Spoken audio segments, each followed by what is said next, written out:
Hey guys, thanks for tuning back into the Pizza Story podcast. I have a really special guest here, Shar from Red Sauce Pizza. Hey Shar, how are you? I'm good. How are you doing? I'm good. Thanks for being on the podcast. Thanks for having me. Yeah, of course.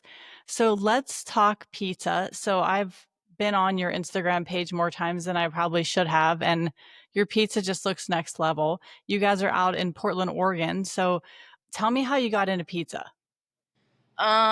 Pizza was my first job when I was 16. I got a job at this place called Buck's Pizza. It was kind of a little chain on the West Coast. And I just kind of fell in love with it and just have worked in several different pizzerias since then. What really catapulted me into starting a restaurant was I managed a Pizza Scholl's for 5 years, and that like really sparked my creativity for like actual bread baking. Okay, so you started like baking bread first. Well, you worked in a pizzeria as a teenager and then you were baking. Yeah, I'd say a Pizza Shoals and a couple other pizzerias made me like really be serious about pizza. And at the kind of pizza that we're making, you're really making like ciabatta bread. A higher hydration, a better flour, lots of care, lots of attention to details and the fermentation, and yeah, it just got me really excited. I love making pizza in every form. I recently started doing tavern style Chicago thin crust. Mm. It's completely different than our other style of pizza, and it is. I'm so obsessed with it. It reminds me of being a kid. Um, it's just really exciting to eat. So that's been kind of my obsession for the last 2 years. But yeah, I just kind of was like, I just love everything about pizza, from playing sports and having that be your celebratory thing that you do after the game. You go eat pizza at a really probably crappy place, but the memories are great. I feel Yeah, like I'm always trying to recreate that childhood memory. that's awesome. Yeah, for me, a lot of pizza is nostalgia, even though I never had anything as good as the pizza that I'm making now as a kid, you know? Yeah, yeah, absolutely. It's really gone into like this whole artisan phase of now I'm seeing pizza like I see your tavern style pizza on your Instagram and looks absolutely incredible. The one that I think I commented on that I actually like have looked at so many times is the peach pit. Oh, yes. I love doing that. We have to wait for peaches to be in season, so people always ask about it. And it's like a tomato. I don't want to put it on a pizza unless it's going to taste the best that it will. But the peaches are like peaches, ricotta, and jalapenos. Mm. We've been doing that special for 10 years, and how it came about was we just went to the farmer's market and asked Pablo, who had his farm stand there, what he would put on a pizza. And he was like, peaches, jalapenos. And then we picked the cheese, and it's like our most popular special every year. It's just really sweet, and I enjoy how much people look forward to it. Yeah, it's an amazing one. I'll tell you. So my mom owns a jam company. It's Diarc's Family Jam, and so she does a peach jalapeno jam. And so a couple years ago, I started doing a pizza that was the peach jalapeno jam, fresh jalapenos, fresh peaches, and I've been playing around with the cheeses. But I saw your ricotta cheese, and I'm like, this looks like it's a really good mixture of cheese for this pizza. That sounds really good. We used to do goat cheese on it, and Mm. I love goat cheese, but not as many people like goat cheese. But I like the ricotta because it kind of mellows out because the jalapenos are super hot right now, and it just kind of all works together. I also like to add, we make spicy honey, but we just make it ourselves, and Oh. I like adding that on there. It's just like kind of levels it up a notch. Oh, I love that. So tell me about your menu. Like, how did you curate your menu and put it together? Uh, it's kind of evolved along the years. Like I feel when I first started, it was just like plain Jane, and then we've kind of um, the menu itself is very traditional. I'm like a pepperoni, pineapple, black olive, maybe peppercini kind of girl, but um, with the specials, I like to do something from the farmers market or from all the great farms that we have here. So that one will be seasonal.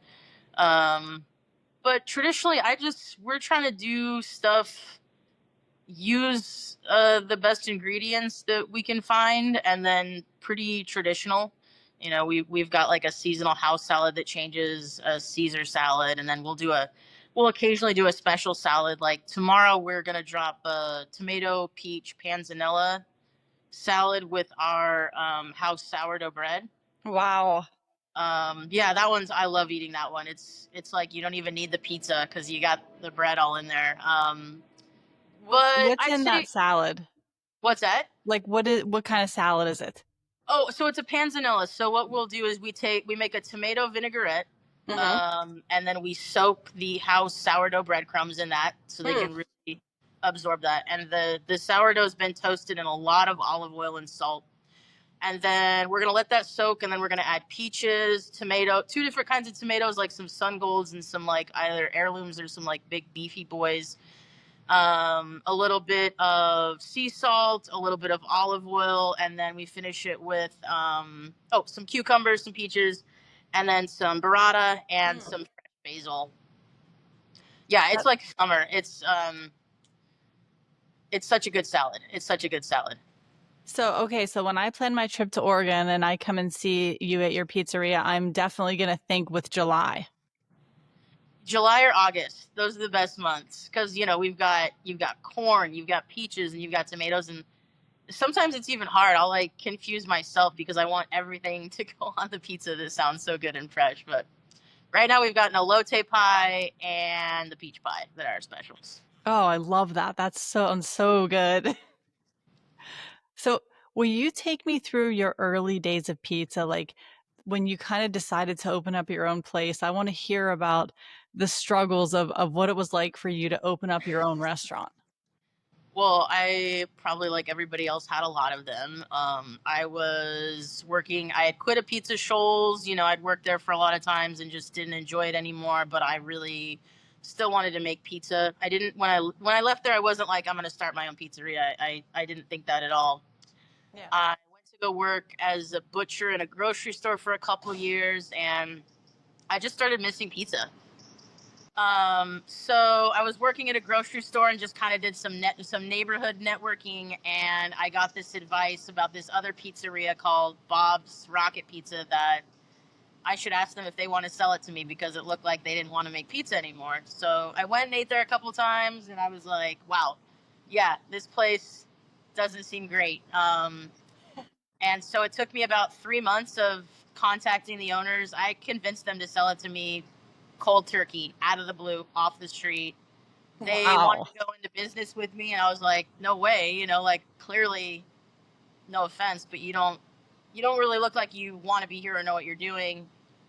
So I bought their existing restaurant from them because back then you couldn't really walk into a lease without buying out another spot. Like commercial properties in Oregon and Portland back then weren't like they are now. Now I can look at like 5 buildings that you could go into because they're all vacant. But back then it was like you have to wheel and deal. So I basically paid a lot of money for a lot, like basically like a kitchen nightmares. It was so Oh bad. gosh. They lied to me. They ripped me off like 5 weeks to Sunday, but like I just kept going. I cleaned it out.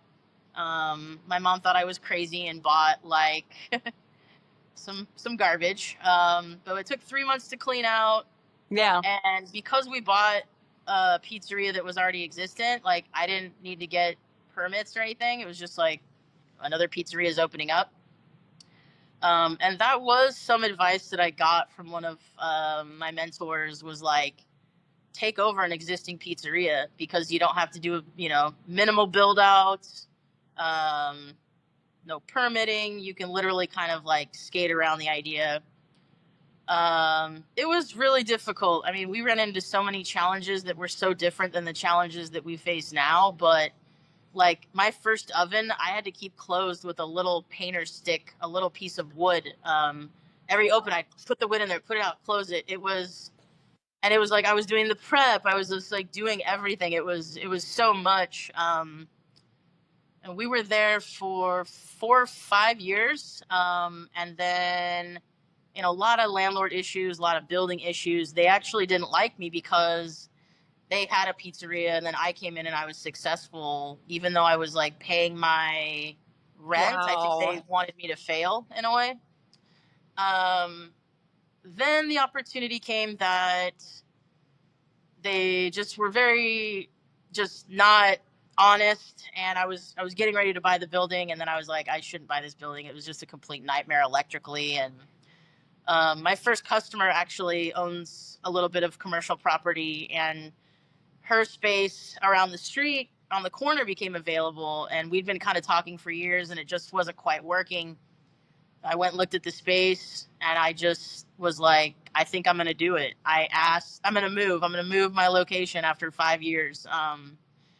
And like, I had a job coach at the time, and he was like, don't do it. Your rent's going to double. Everybody told me not to do it. And I don't listen to people like for advice. Yeah. A lot of people have advice, and you got to learn to not listen and go with your gut sometimes. Yeah. So we got a good deal from the landlord. We got a couple months free. We spent the time fixing this place up over here, and we shut down for 3 days, and we're open back in this location on day 4, which was kind of crazy. I would not Wow. recommend. I wouldn't recommend doing that. But when you don't have money to be closed, you know, You open. uh, yeah, you do what you can. You close the oven door with a piece of wood whittled in to like keep it shut. And I just have so many examples of these things that I've done to get where I am. But we moved, and we got like 30-40% busier. We moved Wow. about 3 months before the pandemic, and then the pandemic hit, and then we had to shut down. Oh, But then we got busier with takeout because, then nobody was leaving their homes and everything. So, um, yeah, moving here was the best decision I ever made. I have a wonderful landlord who like is going to sell me the building someday, and to own commercial property in Portland is not even possible. She actually had a Greek restaurant here, so it's really important to her to pass that on. hmm. And I couldn't ask for a better landlord. And like, who likes their landlord? It's just kind of Yeah. unheard of. So I love my relationship with my landlord, and I feel like this is a real restaurant. The other place was just like make believe. It was like we were making pizza on like a set of a play. And then we moved here, and now we have like really good Capone ovens, and we have like we have 3-phase power, we have air conditioning. Like, Wow. yeah, it's like we grew up, and now we're like a real restaurant. That's incredible. So tell me about who are your mentors in the pizza industry?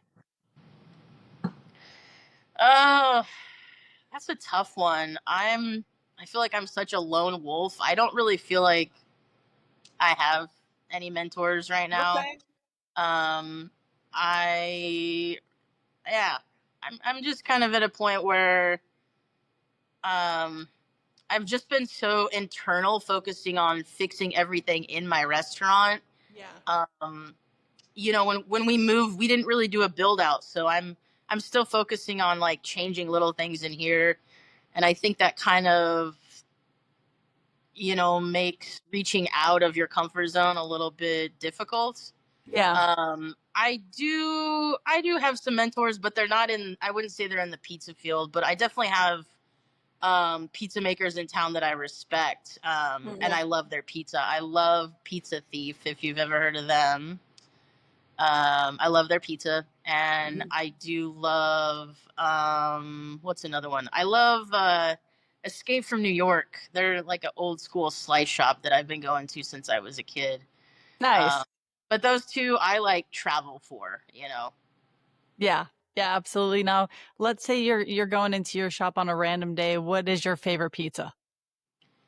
Right now it's the tavern pie, and that would be like pepperoni, pineapple, and pepperoncinis. I'm a pineapple freak. I know people. I'm a believer that you can put whatever you want on pizza within reason. I hate green peppers, so I Mhm. feel like my green pepper hatred is others' pineapple hatred, perhaps. I know it sounds kind of strange, but my number one hatred has been ham. Is what? Ham. Interesting. Like Canadian bacon? I like Yeah, bacon, but just like I don't know, ham for me is just not my one of my favorites. yeah. The thing I have with ham is Canadian bacon that is sold is so processed and so dry. Yeah. We make our own Canadian bacon in house with Mm. pork, but it's you can't just buy like good Canadian bacon is the Yeah, it's problem. true. Yeah, that might be different, and I'd be open to trying that just because I love pizza. Now, your place is so cool, like, just from the bit that I see, like, online and just, behind you, this looks awesome. Tell me the inspiration for your place. I think mostly it's just to make everyone feel welcome. I mean, we want everyone to feel welcome. Yeah.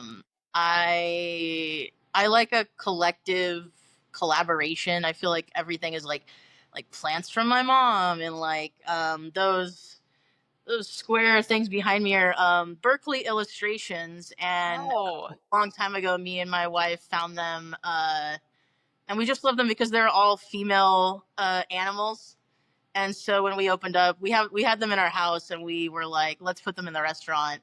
My favorite one, they're just all characters, female characters, but there's like a lady beaver up there, and they're just so. Aw. And the cool thing was is the Berkeley people came in and saw them and were like, "You have our artwork on your wall." And I'm like, "Man, I've been a fan for like 15 years before I had a pizzeria." So that was pretty cute. Wow, I love them. That's awesome. But And we then also I like old Pizza Hut memorabilia. So like we Mhm. have these Pizza Hut lights that I got off eBay like a year ago. Pizza I Hut like in the the old, '80s. yes, I'm an '80s kid, so Me too. it was so cool back then. You know, you like the stuff we got as a kid was different than you get now. You know. Yeah. Yeah, absolutely. We used to hit the Pizza Hut buffet all the time when I was a kid. Oh. Yeah, the Book It Club. That was like the only thing that got me to learn how to read. Well, not to learn how to read, but inspired me, it motivated me. Yeah, exactly, exactly. So I also see, okay, so it looks like you guys have sandwiches, soft serve salads. Let's talk about food.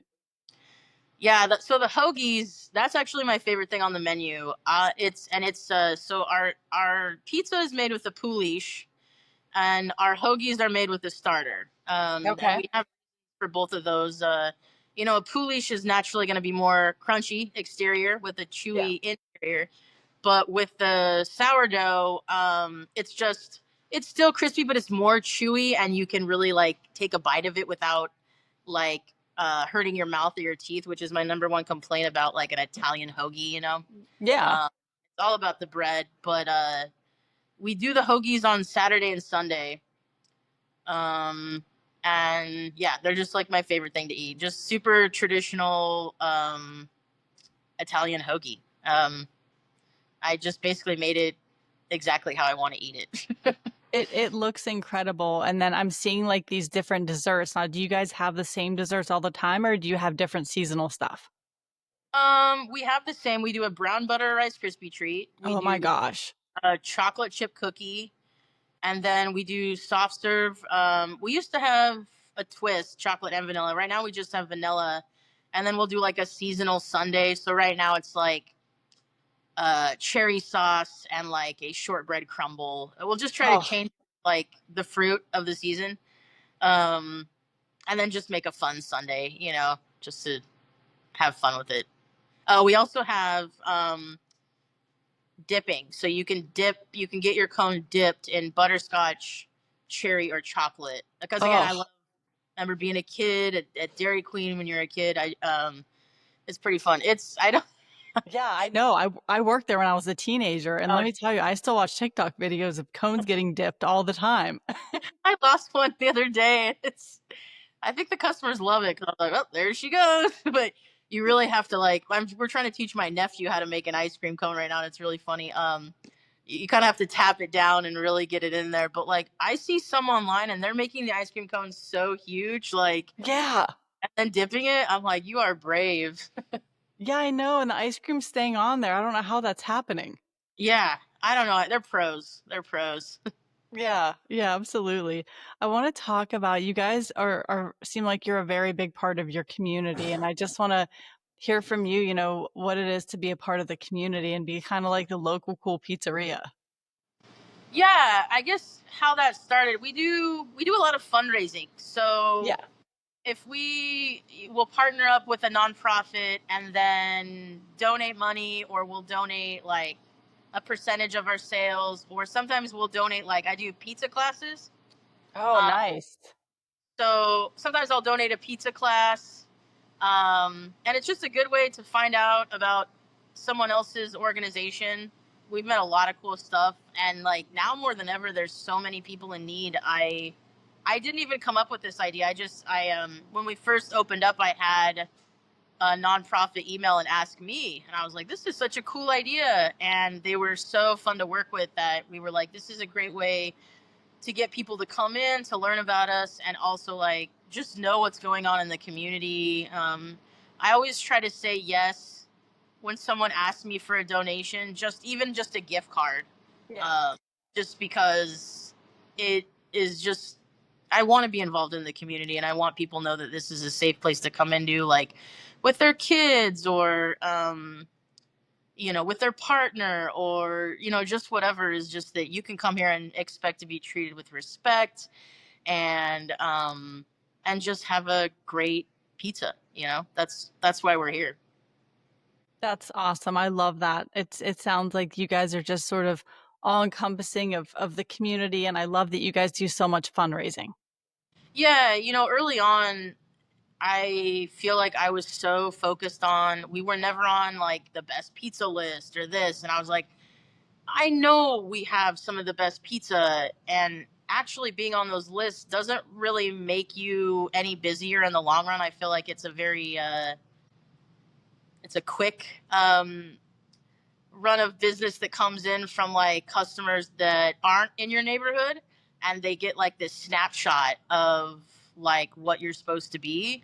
And I got some advice that just like, if you focus on being the favorite neighborhood pizzeria, you'll never not have that business. And like we did it over on 42nd, where we were over there.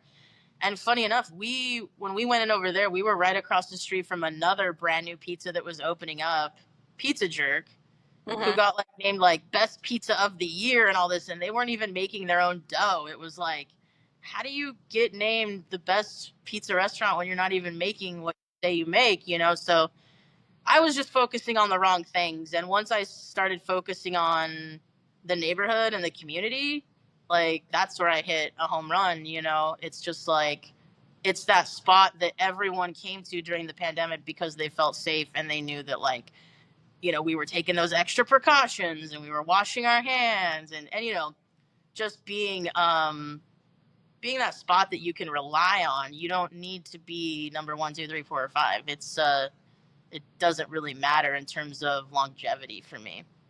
Yeah, I can understand that. I mean, my grandfather opened up our family's pizzeria back in 1960, and I've been involved my whole life. And now I do the marketing and I help my dad with a lot of stuff for the Oh, that's pizzeria. so cool. But it's like one of these things where we're like always focusing on, like, my dad's going to Italy and he's focusing on making the product better and making it more consistent, and I'm always focusing on like going in and getting really good content, and just we don't really even think about like a list or anything. We just know that we've been serving the community for 65 years, and like that's what we want to continue to do forever. So it's like it's not about like the recognition, it's more about being there for the community, which is so similar to like your vibe. Yeah, and like, when I talk about community too, it's like my employees. Yeah. I love having employees that are happy to come to work, that like want to be here. And part of the reason for me starting a restaurant was I've been so abused in every kitchen that I've ever been in. Uh, Wow. and I'm a tough person, so I can imagine if you're not a tough person to Yeah. be subjected to that. And so that's like really important to me too, is just like, I want to know that my employees are taken care of, as well as the customers. I think it goes so hand in hand, especially after the pandemic really changed so many things for Yeah. everyone, including restaurant people.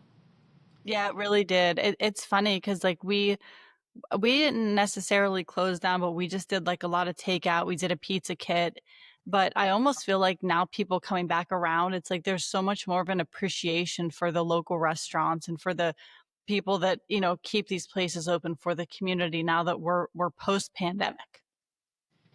Yeah, and that's something that like I try to instill in everyone is just like, customers need to respect us, and if they don't, they can go somewhere else. Yeah. I firmly, the customer is not right. It's that was false advice. I feel like our parents picked up on, and it's a different world, you know. Yeah. Yeah, we have a similar like, of course my dad and the people that work at our pizzeria are very respectful of people and appreciate the local customers and the people that supported us. But if someone comes in and they're not acting right, we don't hesitate to have them leave because it's Yeah, just you have to do that or else it ruins the business in general. yeah, and it's a different crazy world than it Yeah, was when I first started. People are losing their minds a little bit. So yeah, you got to be prepared and like be respectful and just be safe. It's just all about de-escalating a situation and getting a bad customer out the door. absolutely. So let's go to my favorite question of the podcast is what do you see for your future for Red Sauce Pizza? um I would love, we just started doing lunch on the weekends, which is kind of crazy. I would love to do that, maybe not every day, but almost every day in the future. And that way I could sell the hoagies every day. Because when you do stuff limited days, everyone's always like, "Well, how do I get one?" Yeah. And you also have to do it for so long. You can't just try something for 3 months. You got to do it for like a year to see if it actually works. Go through all the seasons, and um, I would just like to see us um, keep doing what we're doing and trying to get a little bit busier. But I'm not one of those. I don't want a second location, and um I really like to get to the point where like next year I'm like I try to get ahead every year on everything. Like next year we have a really cool patio space, and every year I try to like have time to like make a really nice garden. And this year I got like a little bit closer and a little bit closer. So I I love think it. it's just taking little parts of your restaurant and fine tuning those. Like it for me, it's never really done. Yeah. But I'm not a multiple location kind of person, because like I have this building that I haven't even maxed out, and I think so often we see people open up multiple locations and they'll be like, we're closed 2 days a week on each location, and then we're only open for dinner, and it's like, why didn't you just do more in the first location? uh yeah, I think just for me, just hiring and training and getting everybody to where it should be, and I'm not quite there yet, but I'm pretty close. That's incredible. Now, how do people find you guys? Well, I don't know. I know it's a good question. Some people I don't want to find me. Can I say that? Um, I I'm like, why are you here? How did you find me? Um, Yeah. I feel like we got an upside down pizza sign. If you drive down Fremont, you'll see it. Nice. I don't really do any advertising. I don't like advertising. I feel like it advertises the wrong clientele that I'm looking for, Yeah. uh, if that makes sense. Yeah, of course. Of course. um, yeah, I don't know.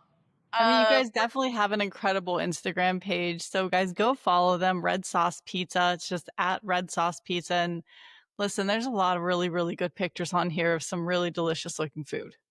Thank you, thank you. I love to eat, and I love trying to recreate that like childhood memory of like the first time I had an Italian sub or the Yeah. thin crust pizza, or I'm still trying to recreate that pan pizza from Pizza Hut. Mm. Yeah, I remember that pizza. That pizza was good. Yeah, I've been trying to recreate their breadsticks recently. I'm pretty close. That's awesome. Well, Shar, thank you so much for being on the podcast. I really enjoyed talking with you. I loved your story, and I really, really love your spot. Your pizzeria is awesome. Thank you so much for the opportunity. Yeah, I'm just happy to be here, and I never, the cool thing about pizza is like I really never get tired of making it. I'm like I don't know. I'm like, what kind of style am I gonna fall in love with next? You know, we'll see. Yeah, well, keep experimenting, keep posting them on Instagram, and listen, I need to do a pizza tour. You guys are definitely on my list. Yeah, let me know when you come to town. Oh yeah, I definitely will. All right, thanks again. Thank you so much.